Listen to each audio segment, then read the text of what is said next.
इतनी कृपा कर दीजिए कि आम के वृक्ष का भी उद्धार कर दो।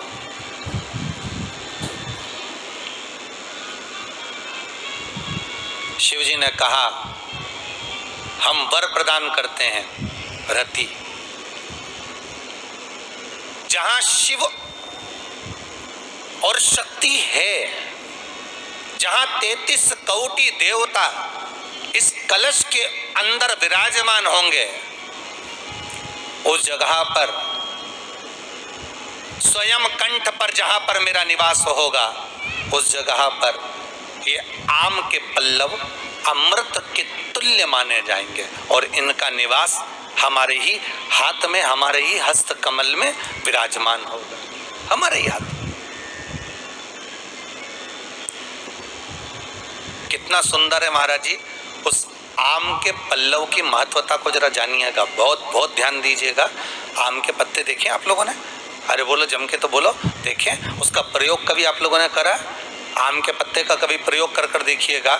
अभी तो नवरात्रि चल रही है, नवरात्रे में जब 5वां दिन नवरात्रे का रहे, चैत्री नवरात्रे का 5वां दिन रहे, और मान लो कि आपके घर में किसी बच्चे की, लड़के की या लड़की का या मंगल विवाह नहीं हो रहा हो या शादी नहीं हो रही हो, या उस लड़के लड़की के लिए बहुत प्रयास कर लिया आपने, उसकी शादी हो ही नहीं रही, अथक प्रयास आपने कर लिया और उसका मंगल विवाह नहीं हो रहा, तो ये देवी भागवत में स्पष्ट कहा गया है, देवी भागवत में वर्णन किया गया है,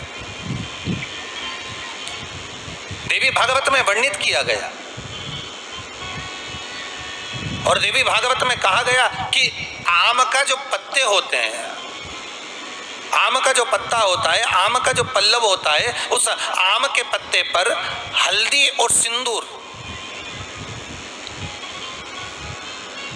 इन दोनों से स्वस्तिक का निर्माण किया जाए। देवी भागवत का संवाद है, बहुत ध्यान देना महाराज। जिन कन्याओं का विवाह ना हो पंचमी के दिन, नवरात्रे की कोई सी भी पंचमी, मतलब जो पंचमी तिथि पड़ेगी, कोई भी नवरात्रा हो, चाहे वो 4 नवरात्रे में से, चाहे वो पौष का हो, अश्विन का हो, चैत्र का हो, आषाढ़ का हो, किसी भी नवरात्रे में आप कर सकते हैं। एक पान के पत्ते पर, एक ही पत्ते पर जो 2 स्वस्तिक बनेंगे, एक हल्दी का बनेगा, एक सिंदूर का बनेगा।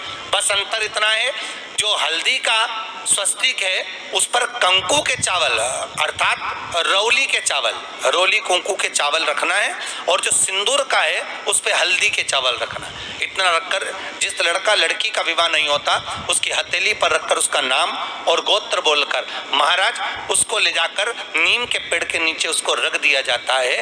मात्र 3.5 या 4 महीने ऐसे रहते हैं जिसके अंदर उस लड़का लड़की का विवाह पक्का हो जाता है। जिसका विवाह नहीं होता केवल उसी के लिए,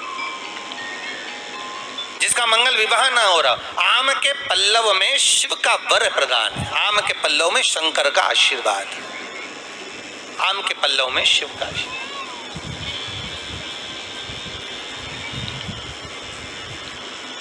भगवान भूत भावन भूतेश्वर मेरे शिव, मेरे करुणा सागर, मेरे शंकर, मेरे